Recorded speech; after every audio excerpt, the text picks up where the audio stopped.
E se eu te dissesse que o primeiro olhar após a morte não é de medo, mas de amor?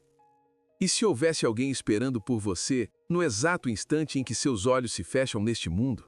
Seja bem-vindo ao nosso espaço sagrado, onde a sabedoria de Chico Xavier continua iluminando almas em busca de paz, verdade e consolo. Hoje, vamos revelar uma das maiores curiosidades da alma humana. Quem é o primeiro espírito que nos recebe depois do desencarne? Prepare-se para uma jornada de reconforto e revelações. Você vai entender por que algumas pessoas são acolhidas com carinho, enquanto outras enfrentam silêncio e solidão. E mais, vamos te mostrar como preparar seu espírito, ainda em vida, para um reencontro cheio de luz do outro lado. Se você acredita que a vida continua além da matéria, inscreva-se agora e caminhe conosco neste trilho de luz. Antes de seguirmos, quero fazer um pedido especial a você que enfrenta dificuldades na saúde, na vida financeira ou tem um ente querido necessitando de orações. Deixe seu nome completo nos comentários. Nesta sexta-feira, estaremos reunidos em nosso centro espírita em um momento de fé, pedindo pela sua cura, proteção e libertação. Agora, vamos seguir. Minha querida alma irmã, o instante do desencarne é um momento de extrema delicadeza para o espírito. É como o desabrochar de uma flor invisível, em silêncio, longe dos olhos do mundo. Quando chega a hora determinada pelas leis divinas, o espírito inicia um processo sutil de desligamento dos laços materiais. O cordão fluídico que o prende ao corpo vai se soltando fio a fio, como se fossem raízes sendo liberadas do solo. Em alguns casos, esse processo é lento, durando horas ou dias, especialmente quando o espírito está muito apegado à vida física. Em outros, acontece com leveza, como uma brisa que leva a folha madura que já cumpriu seu ciclo. Há quem sinta um leve torpor, um sono suave, como quem adormece após um dia exaustivo.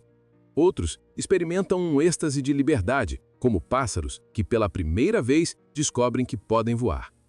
Mas também existem aqueles que, ao se verem fora do corpo, não compreendem o que está acontecendo. Tentam falar, tocar, gritar e não são ouvidos. Olham para o corpo estendido, para os familiares chorando e não entendem. Mas eu estou aqui porque ninguém me vê. Nessas horas, a espiritualidade aguarda o momento exato de intervir. Tudo respeita o livre-arbítrio e o estado de consciência do espírito. Recordo de um homem chamado Agenor, que desencarnou em um hospital após longa enfermidade. Quando se viu fora do corpo, ficou atônito. Chorou ao ver a esposa orando a seu lado, mas, pouco a pouco, foi envolvido por um calor suave como um abraço sem braços e adormeceu. Quando despertou, estava cercado por luzes e vozes serenas. Seu mentor o observava em silêncio, respeitando o seu tempo de despertar. Assim, a travessia é única para cada ser. Não existe padrão, existe amor. E esse amor silencioso e paciente nos acolhe assim que deixamos a vestimenta da carne. Alguns de nós são recebidos por aquele espírito que nos acompanha a encarnações. O mentor, o amigo invisível que nos guiou mesmo quando não sabíamos. Ele pode aparecer como um médico de luz, um ancião bondoso ou mesmo com a aparência de alguém comum para não causar espanto. Lembro-me de Maria das Graças, uma mulher humilde de Minas Gerais que orava todos os dias ao seu anjo da guarda. Quando partiu, viu um homem vestido de branco, com os olhos brilhando como estrelas. Ela perguntou: "O senhor é Jesus?" E ele respondeu sorrindo: "Sou apenas um servidor do Cristo, mas estive contigo em todas as tuas noites de dor." Este é o mentor. Presença silenciosa na terra, luz acolhedora no além. Ah, os reencontros. Quando o espírito se liberta da carne e o véu da matéria se desfaz, ele pode ser recebido por presenças que tocaram seu coração com ternura eterna. São mães que partiram antes dos filhos, filhos que retornam para acolher os pais, avós de alma luminosa, irmãos espirituais, amigos sinceros, espíritos que, mesmo após a morte, continuam nos amando com a mesma intensidade. Ou ainda mais. Esses reencontros não são alucinações, são verdadeiros enlaces de alma, preparados pela espiritualidade com amor e sabedoria. Eles servem para suavizar o impacto da passagem e relembrar ao recém-desencarnado que a morte não separa quem está unido pelo bem. Uma vez, vi um senhor chamado Alberto, que partira em pausa após longa enfermidade.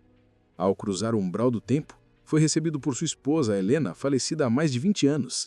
Ela não o abraçou de imediato, apenas sorriu com um olhar que dizia tudo. Ele chorou como criança, Chorou não de dor, mas de reencontro. Não há palavras para descrever essa sensação. Apenas quem ama verdadeiramente pode imaginar. Por vezes não é um parente de sangue que aparece, mas alguém de outras existências. Um espírito com quem partilhamos jornadas em séculos anteriores. E mesmo sem lembrar conscientemente, o coração reconhece. O amor verdadeiro, quando puro e desinteressado, é ponte entre os mundos, capaz de nos levar direto ao coração de quem já está do lado de lá. Nem todos, ao desencarnarem, vão direto ao encontro de familiares ou mentores. Muitos são conduzidos a locais de acolhimento espiritual, postos de socorro, hospitais invisíveis, salas de reequilíbrio fluídico. Esses espaços não são frutos de fantasia. São estruturas organizadas com carinho e disciplina, onde espíritos benfeitores prestam socorro aos que chegam debilitados, confusos ou ainda presos às sensações da vida material. Imagine uma enfermaria espiritual. Camas de luz, ambientes silenciosos, perfume suave no ar e mãos que não julgam, apenas curam. Ali, os recém-desencarnados são recebidos com preces, passes magnéticos e fluidos que aliviam as dores do perispírito, a alma ainda impregnada pelas impressões da vida na Terra. Foi assim com Dona Amélia, uma senhora bondosa que desencarnou após longa batalha contra o câncer. Ao deixar o corpo, foi acolhida por enfermeiros espirituais que a conduziram a um pavilhão de repouso. Enquanto dormia suavemente, recebia energia de restauração, como se mãos invisíveis a banhassem em bálsamos celestes. Essas estruturas pertencem às chamadas colônias espirituais, cidades organizadas no plano astral que André Luiz descreveu com detalhes em Nosso Lar. Lá, há assentos de estudo, praças de oração, templos de silêncio e até escolas para a preparação de reencarnantes. São refúgios de luz, criados para que a alma compreenda que a vida não termina com a morte. Ela apenas muda de morada. Mas, e quando não há ninguém esperando? Essa é uma realidade dolorosa, mas real para muitos espíritos que partem sem preparo, sem fé, sem vínculos de amor construídos na existência. Alguns partem envoltos em ódio, egoísmo, materialismo extremo. Outros, consumidos por vícios, ressentimentos ou presos a atitudes que feriram muitas almas ao longo da vida. O que acontece então é que a sua frequência vibratória se torna densa demais e eles simplesmente não conseguem enxergar a presença dos amigos espirituais. Porque sim, muitas vezes os mentores estão ali, os familiares também, mas o espírito, mergulhado em névoas de culpa, orgulho ou revolta, não vê. Sua consciência está obscurecida, ele sente-se sozinho, vagando em uma espécie de sonho pesado. Sem direção, em alguns casos acaba atraído para regiões de sofrimento, não por castigo, mas por afinidade vibracional. Lembro-me de um senhor chamado Otávio, que viveu envolvido em negócios escusos e atitudes cruéis. Ao desencarnar, despertou em um ambiente escuro, frio, povoado por vozes distorcidas. Por dias, que na verdade eram anos do plano terreno, ficou ali, acreditando estar num pesadelo interminável. Mas mesmo nesse estado, a misericórdia divina atua. Certa noite, sua neta, ainda criança, orou por ele. Jesus, cuida do meu vovô no céu. A luz daquela prece rompeu a espessa sombra e foi o suficiente para que um grupo espiritual se aproximasse lentamente. Otávio foi retirado daquele estado, conduzido a um posto de socorro e, ao longo do tempo, reeducado espiritualmente. Por isso, jamais devemos julgar quem parte sem amparo aparente e, muito menos, devemos temer a morte. Devemos sim viver com consciência, cultivando a bondade, a humildade, o perdão, porque são esses sentimentos que nos sintonizam com os bons espíritos. O acolhimento no além não se compra, não se exige, se constrói todos os dias com os tijolos invisíveis das nossas atitudes. A prece, a prece, tão simples aos olhos do mundo, mas tão poderosa aos olhos do espírito. Quando alguém na Terra ora por uma alma que partiu, uma vibração luminosa se acende no plano invisível. É como se uma estrela fosse acesa em plena noite escura, indicando o caminho ao viajante que se perdeu. Mesmo que o espírito recém-desencarnado esteja confuso, preso a lembranças ou mergulhado em sombra, a prece rompe a barreira da dor. Ela ressoa como um chamado de amor, emitindo sinais que os benfeitores espirituais podem captar. Muitos espíritos, ao ouvirem orações feitas com o coração, despertam como de um longo sono. Não é a quantidade de palavras que importa, mas a sinceridade da alma que ora. Por isso, não despreze a força da oração.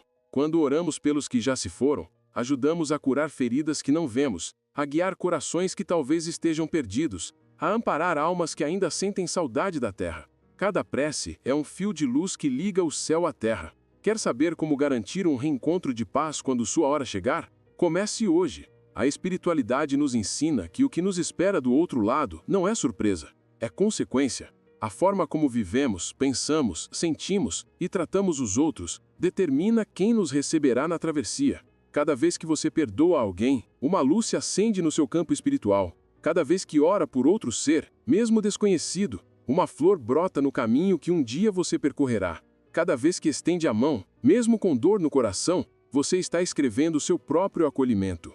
Portanto, não espere a velhice nem a proximidade da morte para preparar seu espírito. Viva com leveza, e a luz virá te receber. Se esta mensagem trouxe clareza ao seu espírito, que ela seja o início de um novo caminho para sua alma. Inscreva-se agora e continue recebendo mensagens semanais de luz e consolo. Deixe nos comentários o nome de alguém querido. Vamos incluí-lo em nossa corrente espiritual de preces. Clique agora em um dos vídeos que aparecem na sua tela e continue caminhando na luz.